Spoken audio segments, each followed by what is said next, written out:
On there, right? Totally different room. Okay. Great to be here. If you haven't been to the College Hall of Fame, I think you ought to visit it. It's an absolutely impressive facility.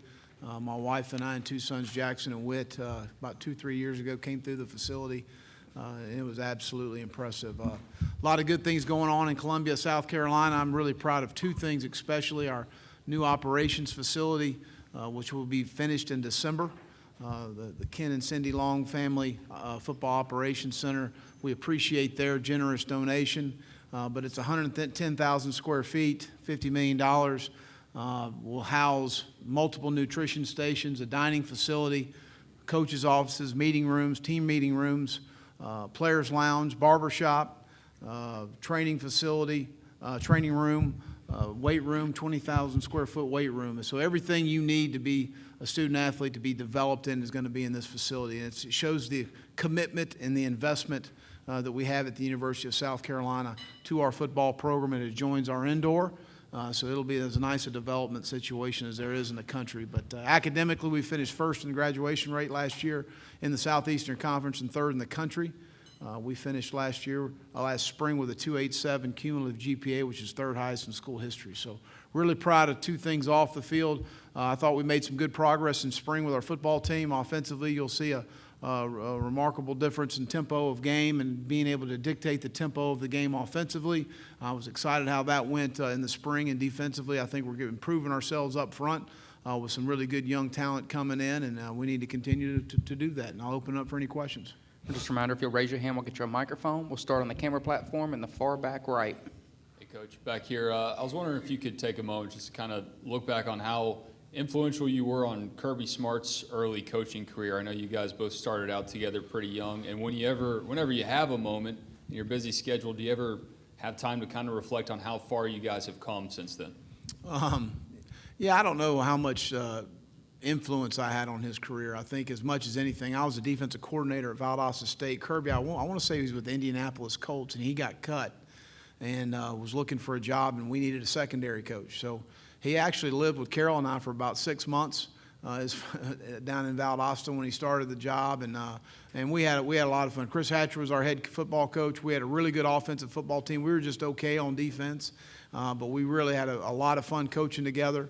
Bouncing ideas off each other back and forth, and really enjoyed that time. And then I left and went to LSU the next year, and he stayed on and became the coordinator there at Valdosta State and did a fantastic job, won a national championship with Chris. He wanted to put himself in a Division I situation and left to be a graduate assistant at Florida State. And when we had an opportunity to hire a secondary coach, I recommended him to Coach Saban, and Coach Saban interviewed him and felt very comfortable about hiring him and probably just took off from there. So, I've got a tremendous respect for him as a football coach, and he's a really good friend of mine. Go down here on the left side, front row, far left. What has Brian McClendon done to unlock what has frankly been a pretty stagnant offense despite considerable talent? Well, I think as much as anything, and I would disagree with you from last year. We lost Debo Samuel, we lost Rico Dowdle, we lost 4 offensive linemen within a 5-game situation, which was very difficult to overcome. But with that being said, we had 2 true freshmen that played for us last year with Shi Smith, who really developed himself. I always say that one man's misfortune is another man's opportunity. Brian Edwards went into our feature role as a receiver, and Ortre Smith played as a true freshman for us last year. So you had 2 true freshmen playing at receiver and really played at a high level. But I think as much as anything, the tempo is going to help us a lot. I think Jake plays better when we play fast. We have about 80 starts returning on our offensive line, and this will be our best line that we've had since I've been at South Carolina. I really like our skill position players at the receiver position. Obviously, getting Debo back helps.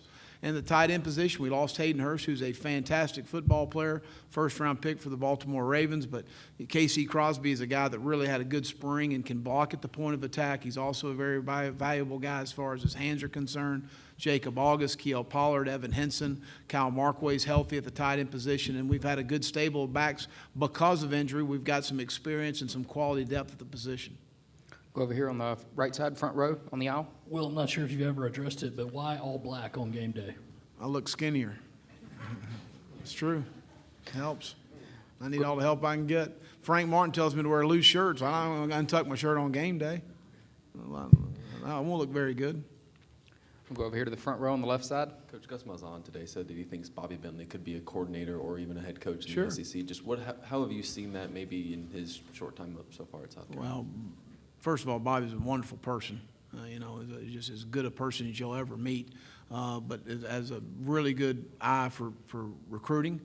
He works his butt off. He's made a difference in our program for some of the guys that he's gone and signed. There's no doubt about that.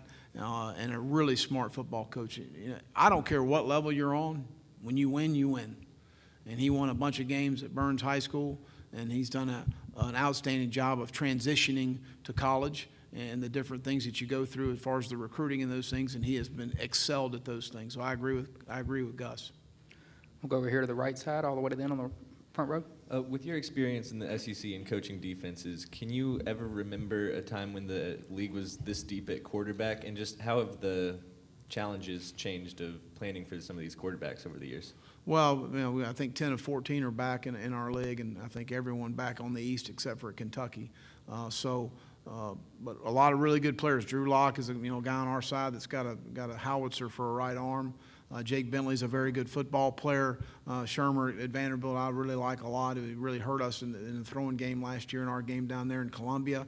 So there's a lot of quality players. Jake Fromm is a true freshman.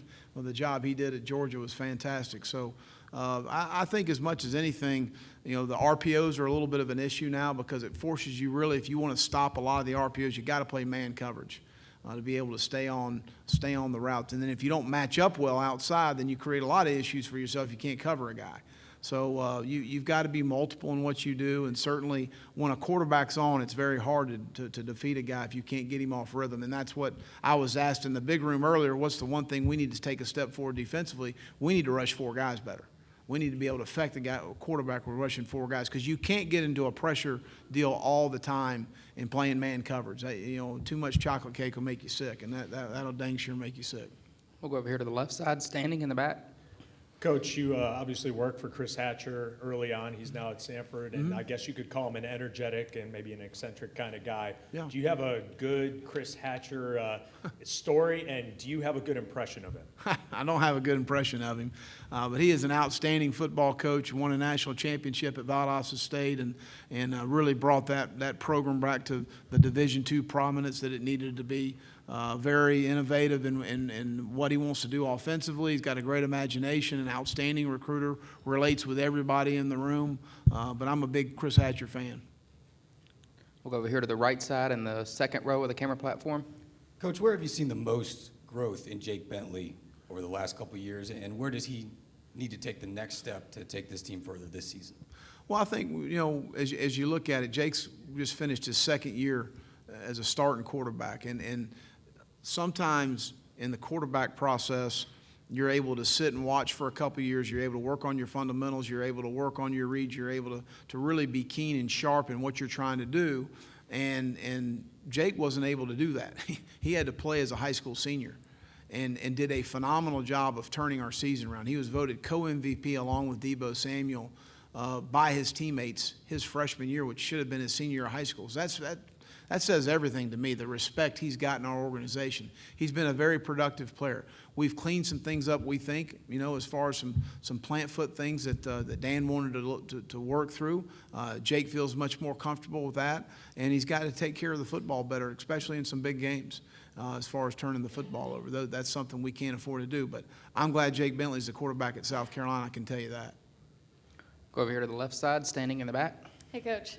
With Jake Bentley being a part of the Manning camp, how do you think he benefited from that and maybe even helping in his leadership roles going into this season? Well, the Manning family does just a great job, number one, of running a camp with my son Jackson. We went the previous 2 years, and to watch the structure of that camp is absolutely amazing with the number of people they have there. But, Archie Payton and Cooper and Eli do a great job of reaching out to the college quarterbacks. They have some sessions where they talk scheme with them. They talk leadership with them. And I think any time that you can, share knowledge with a coach or a player to gain something that's going to help you as a player or help you as a coach, it's always valuable. And the Manning family is all about giving back. And I think that's what I've seen in being a part of that camp, and certainly has made a difference for Jake. We'll go over here to the right side, standing in the back. Coach, with so much talent at the quarterback position in the conference, what does Jake Bentley do that sets him apart from the Jake Fromms, from the Jarrett Stidhams, and the guys like that? Well, I guess each quarterback's his own guy, and you know, we play to Jake's strengths, and I think number one, that's going to be playing fast with a better tempo. He processes extremely well. He processes extremely fast to get the ball out, and he's very accurate with the football. You're talking about a guy that in 2 years has completed over 60% of his passes. So we've got to continue to accentuate his positives, and we need to play better around him. We went through a lull last year. We lost 3 or 4 offensive linemen for about 5 games. We had a hard time protecting him. Although our numbers from 2016, we about cut our sacks by about 16 or 17 sacks, from about 43, 44 to 25 or 26. Which was outstanding. So, I think that we need to play better around him. When we lost some weapons last year with some injuries, it was tough. Go over here to the camera platform on the left side in the back. D-line, but talking about the secondary, you lost a lot of guys from last season that started. I know that you take pride in the physicality and especially the way those corners played the last couple of years. What are you going to be looking for? Our guys physical at corner? Come on, man. I thought King stuck his head in there a little bit. No, come on. Montague safety. Corey thinks he was physical. Corey who? Your boy Corey Miller. Oh, well, I don't know about that. We need to get more physical at that position. But aside from the physicality then, what are you looking for some of these guys that are Well, stepping number up? one thing is you got to be able to play man-to-man, because in our league, you're going to have to get some deny the ball downs where you've got to man up and play man coverage. Being able to break on the ball and play with zone instincts, you know, that's going to be very important as well. Capitalize on opportunities to create turnovers. We need to be an opportunistic team. We do, you know, T-Rob and our defensive staff have done a fantastic job the last 2 years of emphasizing turnovers and creating momentum plays for our football team. So I think that's really important. And then tackling and being physical would be welcomed by the head coach. We'll go back here in the middle camera position on the front row. Coach, you've had the opportunity to be a part of several SEC Media Days. You mentioned the College Football Hall of Fame earlier. What do you think about this event being here in Atlanta? Well, I think it's great. It's a shorter flight from Columbia, so that's a positive thing. So, but it's all good. Go down here to the left side on the front row. How different is DJ Wanham from the guy that came on campus a couple of years ago? How has he kind of grown as a person and really as a player? Well, I think, you know, DJ's as good a young man as you'll meet. I mean, just as very consistent in everything he does in his life. You know, off the field, football, in the meeting room, in the weight room. You know exactly what you're going to get every single day with DJ Wanham. But as much thing as a player he's improved is his strength. You know, his first year he had a hard time at the point of attack, holding against some of the 330-pound offensive tackles, leverage with pad level. But the thing about DJ is you tell him it once, it's done. You don't have to repeat it over and over again. It's not etch and sketch with this guy. I mean, he gets it. So this is a guy that really learns well. He's able to retain information from day to day and week to week, and a guy that is an absolute joy to coach. Go to the front row of the camera platform over on the right side. Hey, Coach. This is not a trick question, maybe just not a football question, but when you were 16 years old, what was your dream car? Anything. I had a 1982 Cutlass. The radio didn't work, and the rearview mirror, we didn't have a rearview mirror, I don't think, in it. My dad said it was all right, didn't worry about it, just don't look back, keep going forward. So that's what we did. So, but that was your dream car? Like, that was your car, but what was your dream car? Like, what was the car you envisioned yourself wanting to have? I'm not into cars. I was just happy to have something. Go up here to the second row on the left side on the end. Do you guys anticipate wearing a helmet that's not black, white, or garnet this season? No. Go to the camera position in the back, far right at the top. Coach, with the success you guys have had in recruiting, the players you guys are bringing back, and the changes that you have made on your coaching staff, why do you feel like this year is the year where you guys really, you know, contend in the SEC East and really make some noise in the conference, and not even this year, but even years to come? Well, again, I think recruiting is the lifeblood of your program. It all comes back to players. I think we have an outstanding coaching staff that does a really good job of coaching and teaching and developing players. And that's what it's all about. And I've been very pleased with how our staff coaches and teaches and develops. And I'm very pleased with where we are at this point. I'm ecstatic about the investment that our administration has made in our football program. That's going to make a difference People want to always ask me, what's going to be different about South Carolina is the investment we're making. So when a young man comes on our campus, he sees the new operations facility and realizes we're serious about having a championship program. And it takes investment to get something out of it, and that's what we're willing to do. So it all goes back to recruiting to me. It's the lifeblood of your program, and you've got to recruit at a high level to be able to achieve the goals you want to achieve. Go over to the left side, front row. The RPOs and then trying to run fast. How do you balance maybe giving Jake enough time pre-snap to read a defense to know what to do with the ball and trying to go pretty up-tempo? Well, I think as much as anything, I go back to the spring game. We don't get a line defensively. He hits a whole shot in cover two. The safety's not there because he's misaligned because he's lazy and doesn't get lined up. And that's where, when I talk in terms of processing information, when I talk in processes of making a decision, he is very good at that. So he sees people out of positions and situations, and that's really what you go back. It's funny, you talk in terms of some hurry-up teams, and you say that they're a physical team. Well, sometimes they're really not physicals because the defense doesn't get lined up, and fatigue makes cowards of us all, and a 300-pounder doesn't get his head in the right gap, and all of a sudden he's bounced out, and you got an inside zone spitting for about 30 yards. It has nothing to do with physicality. It has the fact that the defense didn't get lined up. So those are things to me that'll help us more. But what ends up happening when you're able to dictate the tempo of the game and you play fast, as a play caller, because I've done that defensively, is you're sitting there and you got to make a call because you don't know if they're going fast or they're not going fast. And then all of a sudden they're going normal tempo and you're thinking, I think it's a 2x2 set or a 3x1 set or a 2-back set or a twin set or a pro set, and all of a sudden it's not what you thought. And you're thinking, man, this is not what I want right here. But you can't change it unless they look back, and then you have the opportunity to change the defense. So those are all things to me that put pressure on the play caller defensively. All right, got time for just a few more. We'll go over here on the right side, on the aisle, second row. Two-part. TJ Brunson and you have a pretty symbolic relationship. He was the first recruit you went to go see, and now he's the anchor of your defense. Can you just talk about what kind of player he could be in his junior year in this league? And second, Jay-Z and Beyonce open the stadium before you do. Are you going? What do you think of that? What do you think of that, them coming? T.J. Brunson is the vocal leader of our defense and a guy that's got the respect of his teammates, the respect of his coaching staff, extremely bright, hardworking, humble, doesn't say a whole lot, but when he comes to practice, he comes with the right mindset. And he's the type guy you want your Mike linebacker to play like. So expecting a huge year from TJ. I think he's had a really good summer. He looks great, and I know he feels very comfortable with what we're doing defensively and making the calls and being our signal caller. We're excited about the concert. I don't know that I'll be there. I'll be honest with you. I know my wife is more excited than I am about the concert, and I know she will be there. Go over here to the left side, second row, right in the middle. Hey, Coach. Over here. Yeah. Could you talk a little bit about the season that you spent as defensive coordinator at Auburn and how what you did there helped you transition into the head coaching position at South Carolina? Well, we had a very frustrating year from just from standpoint of we certainly improved ourselves, but statistically, obviously not. When you go into a 4 overtime or 5 overtime with Arkansas, that kind of kills you a little bit. Losing Carl Lawson was the one guy we couldn't afford to lose as far as being able to affect the quarterback with 4 guys rushing. That was a tremendous struggle, but we had some great young men on that defense, and they had some guys that you really look at the guys. We signed up. Carlton Davis, Jeremiah Denson, Tim Urban started for us as a freshman. Coming in there, and those guys made a huge difference. Javaris Davis has had an outstanding career.